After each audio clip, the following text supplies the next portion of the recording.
Okay, welcome back. Our next discussion concerns carcinogenesis, and the basic idea behind this discussion is that tumor is driven by DNA mutations. It's one of the central principles of cancer biology, and that is that it's mutations that results in the formation of cancers. And so what we'd like to understand in this section is, number one, what are some of the agents that result in mutations? Number two, what are some of the key regulatory systems that get mutated? And what are some of the particular mutations that might be associated with cancers that we would commonly see clinically? So as you can imagine, this subsection of the chapter is one of the highest yield discussions that we could have. Before we begin, let's remind ourselves that carcinogens are agents that damage DNA. And there are several subtypes of important carcinogens, each of which lends itself to a high-yield discussion for examinations.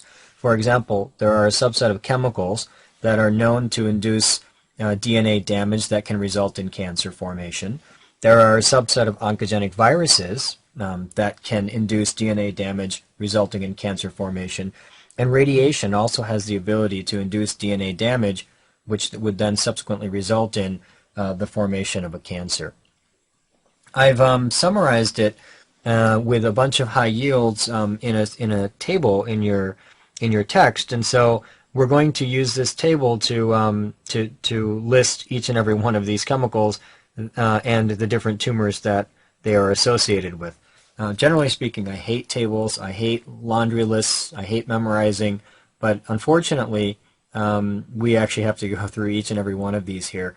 And some of them will hopefully make sense as we go through them, and I'll try to make it as painless as possible. But what I would recommend at this point is, this may be projecting slightly small on your screen, and so probably it would be best for you to refer to the text as I walk you through this, and then you can make notes in the sidebar as appropriate. So let's start with number one. The first chemical are aflatoxins. This is actually relatively high yield, and the reason it's high yield is because aflatoxins are an important cause of are an important relationship, or have an important relationship to hepatocellular carcinoma. Now, you may have never heard of this, but hepatocellular carcinoma is, in some countries of the world, especially in some countries in Africa, is actually the most common cancer seen in those populations. And the reason is based on this notion of aflatoxins. Now, what are aflatoxins? Aflatoxins are derived from Aspergillus, and what happens is the Aspergillus can contaminate stored grains. So let's say that there's a region of the world where grains are stored after harvest. Aspergillus can contaminate those grains, and a byproduct of Aspergillus would be the production of aflatoxins, and those aflatoxins can increase the risk of hepatocellular carcinoma.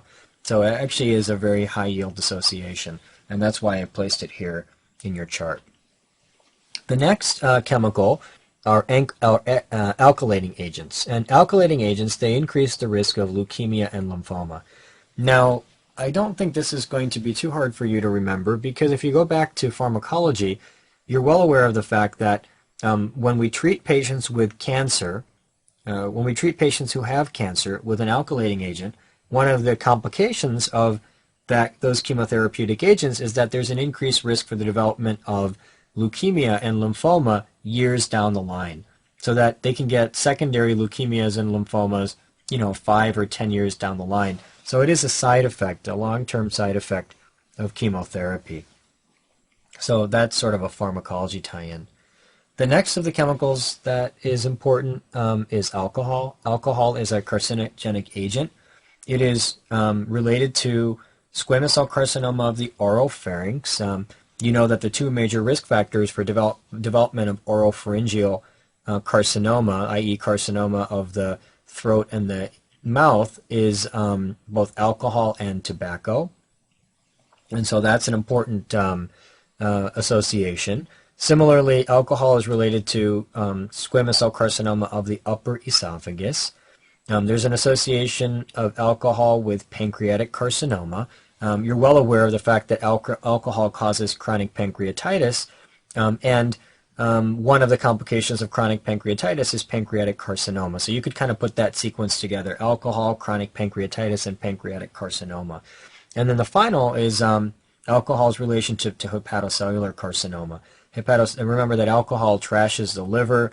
It can create multiple pathologies in the liver. One of the relatively more common pathologies would be cirrhosis, and cirrhosis increases the risk for hepatocellular carcinoma. So alcohol and its relationship with these multiple carcinomas is relatively important. Another important chemical is arsenic. The way by which I remember arsenic is sort of twofold. Arsenic increases the risk for squamous cell carcinoma of the skin. The way I remember that is to go back to a little bit of history.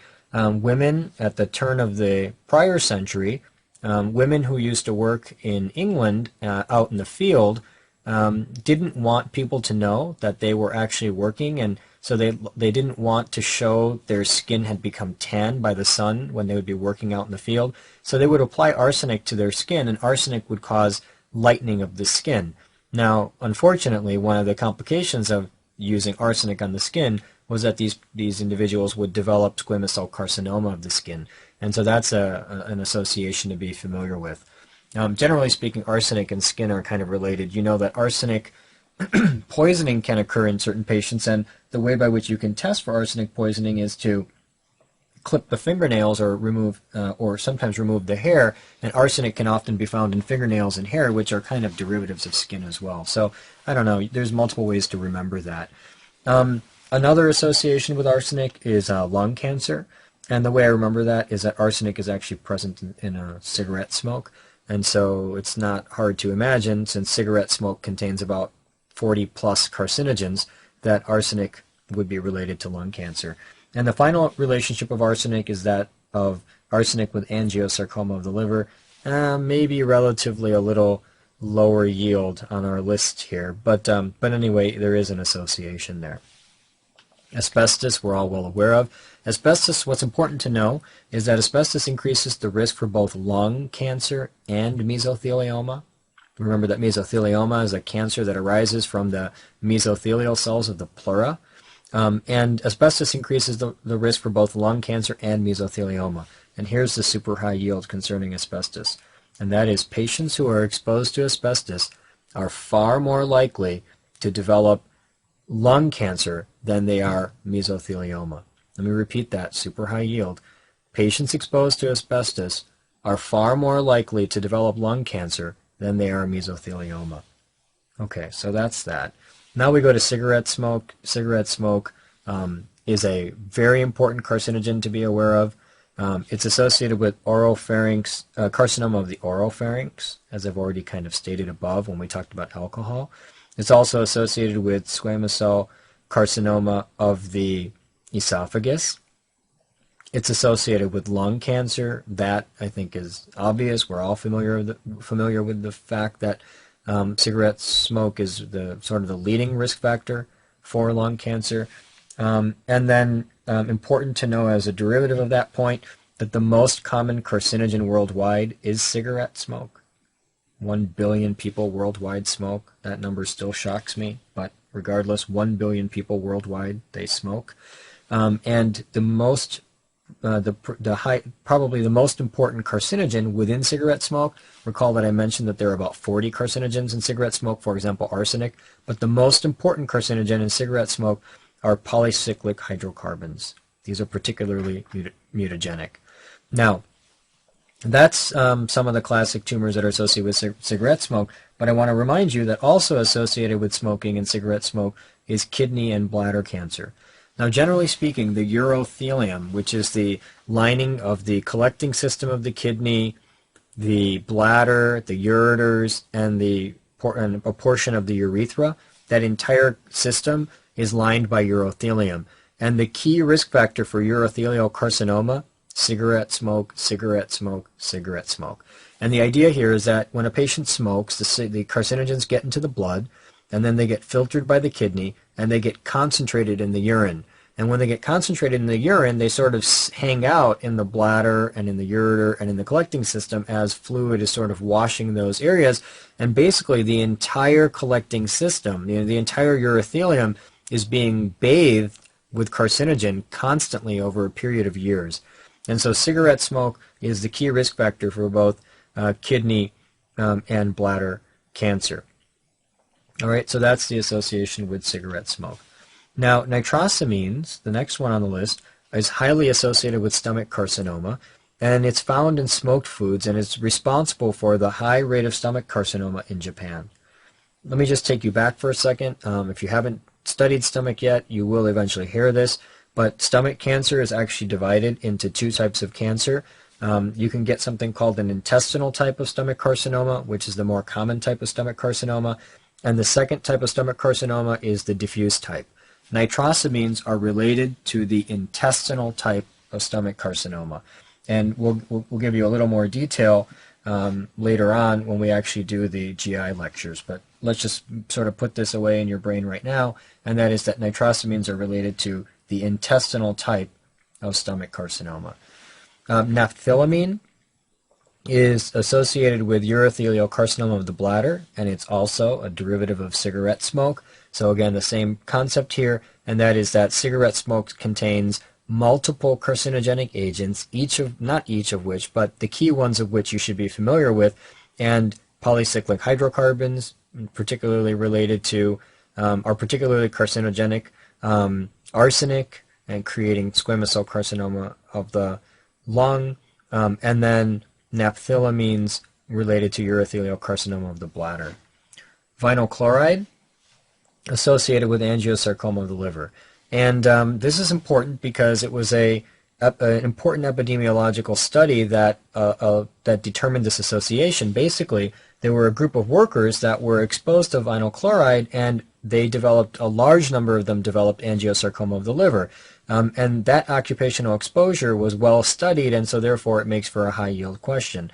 In particular, those workers were using vinyl chloride, and you know that vinyl chloride is one of the substances used to make pipes. When you go to Home Depot or one of these home improvement centers and you see pipes present, one type of pipe that can be purchased are those plastic pipes called PVC pipes.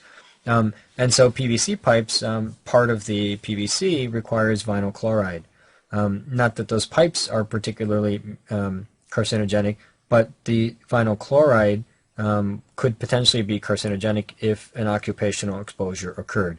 And so there's an association there with angiosarcoma of the liver. Another important association, and the last in this particular list, is nickel, chromium, or nickel, chromium, beryllium, or silica, and these are associated with lung cancer. And again, these are occupational exposures, and they increase the risk for formation of lung carcinoma. Now, the second category of carcinogenic agents are oncogenic viruses, and each of these are super high yield because they're related to microbiology and because they can tie into to the molecular biology of cancer as well. So let's walk through them one by one. First of all, EBV. So EBV is associated with nasopharyngeal carcinoma. That's the first association, and the classic patient who develops EBV nasopharyngeal carcinoma is, number one, a Chinese male. That's sort of the classic one that shows up on examinations. And number two, an African individual. So these are the two patients that are particularly prone to EBV-related nasopharyngeal carcinoma. Again, Chinese male and an individual of African descent. Not descent, I should say, an individual who is in the region of Africa, and so those are individuals who may develop nasopharyngeal carcinoma. Classically, nasopharyngeal carcinoma presents as a neck mass because the tumor very early metastasizes to local regional lymph nodes, and so the classic presentation is a neck mass in a Chinese male. Okay, so that would be an example of an EBV-induced tumor. EBV is also associated with Burkitt lymphoma. Burkitt lymphoma will be discussed in detail when we do your heme or white blood cell discussion, and it's also associated with CNS lymphoma in AIDS. Another important oncogenic virus is HHV8, human herpes virus subtype 8, and this is associated with Kaposi's sarcoma.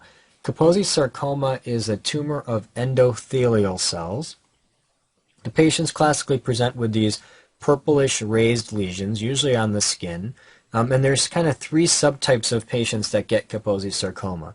The first are Eastern European males, older Eastern European males. They get Kaposi sarcoma of the skin, and the treatment for those patients is to simply excise the Kaposi sarcoma, and they will respond very well to that simple treatment of excision. The second group of patients that get Kaposi sarcoma are AIDS patients, and the treatment for Kaposi sarcoma in AIDS patients is to treat the virus by giving antiretroviral agents that will boost the that will boost the CD4 positive T cell count, which will then subsequently allow the immune system to destroy the HHV8 infected cells, and the immune system, once boosted, will actually destroy the tumor. And the third group of patients that get Kaposi sarcoma are patients who have transplants because they're immunosuppressed, and the way by which we treat those patients is to simply reduce the immunosuppression slightly, which then allows the immune system to be which then empowers the immune system of the patient to actually go in and kill the HHV8 infected cells, again allowing for resolution of that tumor. And so that's a little bit about Kaposi sarcoma. Another important relationship is hepatocellular carcinoma, which with hepatitis B virus and hepatitis C virus. Hepatitis B virus is a DNA virus, and hepatitis C virus is an RNA virus, but that's a little bit of microbiology. Human T cell leukemia virus 1, HTLV1, is associated with adult T cell leukemia lymphoma. We'll talk about that in more detail when we do your white blood cell lectures, but that's an important association. And then finally, high-risk HPV, subtypes 16, 18, 31, and 33, those are associated with squamous cell carcinoma of the vulva, vagina, anus, and the cervix. And they're also associated with adenocarcinoma of the cervix. And so these are some high-yield viruses that are associated with tumors, and you're going to hear about most of these viruses again when we do systemic pathology. So really what I'm doing here is I'm just planting a seed in your mind, and I'm going to water it a little bit later. So those are the oncogenic viruses that are associated with tumor formation. Also, a third category of carcinogenic agent is radiation. And radiation can actually be subdivided into two types: ionizing and non-ionizing. Ionizing radiation is that which would be seen in a nuclear reactor accident. Unfortunately, they do occur, as we're well aware, especially with recent news. And so ionizing radiation does increase the risk for particular cancers, such as classically papillary carcinoma of the thyroid. For example, children that were exposed to the Chernobyl nuclear accident, there was an increased risk of, or an increased rate of development of papillary carcinoma of the thyroid among those kids. Also, there was an increased risk of development of AML, and also an increased risk in patients exposed to development of CML. So AML, CML, and papillary carcinoma of the thyroid are the three cancers that are associated with ionizing radiation. Now, I want you to remember, I've already mentioned it once, but here we're going to review it one more time, and that is the mechanism by which ionizing radiation actually increases this risk is by the generation of hydroxyl free radicals. So water within tissues gets hit by the ionizing radiation, and as a byproduct of that damage, hydroxyl free radicals are generated, and those hydroxyl free radicals can damage DNA, increasing the risk for mutations, increasing the risk for formation of cancer. So that is ionizing radiation. The second type of radiation is actually non-ionizing, and non-ionizing radiation, the notion here is that non-ionizing radiation can occur in multiple subtypes. The most common type is UVB sunlight, and that is actually the most important. Now, non-ionizing radiation is associated with three types of cancers. All of them are skin cancers: basal cell carcinoma of the skin, squamous cell carcinoma of the skin, and melanoma of the skin. So these are the three key tumors that are associated with non-ionizing radiation. Non-ionizing radiation, what it does is it damages DNA by creating nicks within the pyrimidine dimers of DNA. Now these nicks within pyrimidine dimers within the DNA are normally excised by a restriction endonuclease enzyme, and so that's the way we normally handle these. However, excessive exposure to sunlight, in particular UVB light, will produce excessive damage of DNA, which will eventually overrun the ability to repair that damage. Do you know the name of the disease in which these restriction endonucleases are not functioning or are mutated, and therefore the patients have a high propensity of development of skin cancers? Okay, excellent. The name of that disease is xeroderma pigmentosum, and we'll talk about that disease in more detail when we do your skin lectures.